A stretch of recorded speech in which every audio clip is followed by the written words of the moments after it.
لنا وترحمنا لنكونن من الخاسرين জানেন না আপনারা পড়েন ربنا ظلمنا أنفسنا وإن لم تغفر لنا وترحمنا لنكونن من الخاسرين আয় আমার রব আমি আমার নিজের নফসের উপরে জুলম করেছি অত্যাচার করেছি তুমি যদি আমাকে ক্ষমা না করো আর যদি তুমি আমাকে করুণা না করো আমি ক্ষতিগ্রস্তদের মধ্যে শামিল হয়ে যাব আমাদের আদি পিতা আদম আলাইহিস সালাম বুদ্ধিমান ছিলেন ঠিক না আস্তে কইলেন কেন বুদ্ধিমান ছিলেন মাফ করে দেওয়া এক জিনিস একজন একটা অন্যায় করছে মাফ চাইলো মাফ করে দিলেন কিন্তু আপনি তার প্রতি আর আগের মতো ভালোবাসা করলেন না এটা তো হইতেই পারে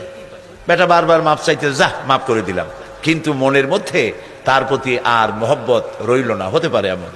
তিনি বুদ্ধিমান ছিলেন শুধু মাফ চাইলে হবে না তিনি বললেন রব্বুল আলামিন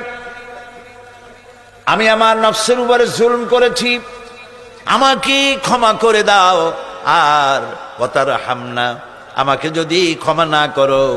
আর করুণা না করো তার মানে হলো ক্ষমাও করতে হবে আর আগে যেমন স্নেহ করেছিলে রহম করেছিল তেমন রহমও করা লাগবে এ দুটোই তুমি দয়া করে আমার প্রতি করো আল্লাহ পাক কবুল করলেন সুবহানাল্লাহ আল্লাহ মাফ করে দিলেন মাফ করে দিয়ে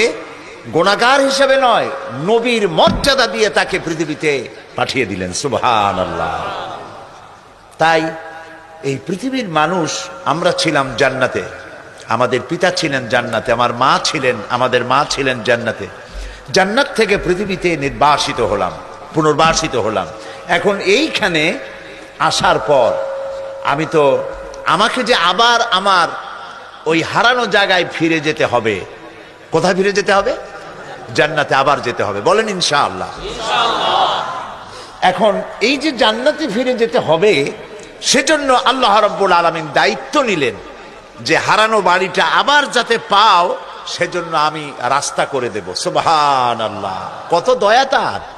তিনি যদি রাস্তাটা করে না দিতেন তাহলে তো আমরা জানতাম না আমরা ভুল করতাম আমরা মিসগাইড হতাম আমরা ভিন্ন পথে পরিচালিত হতাম সেজন্য আল্লাহ তাআলা পথ দিলেন সে পথ হচ্ছে নবীদের দিলেন নবীদের সাথে কিতাব দিলেন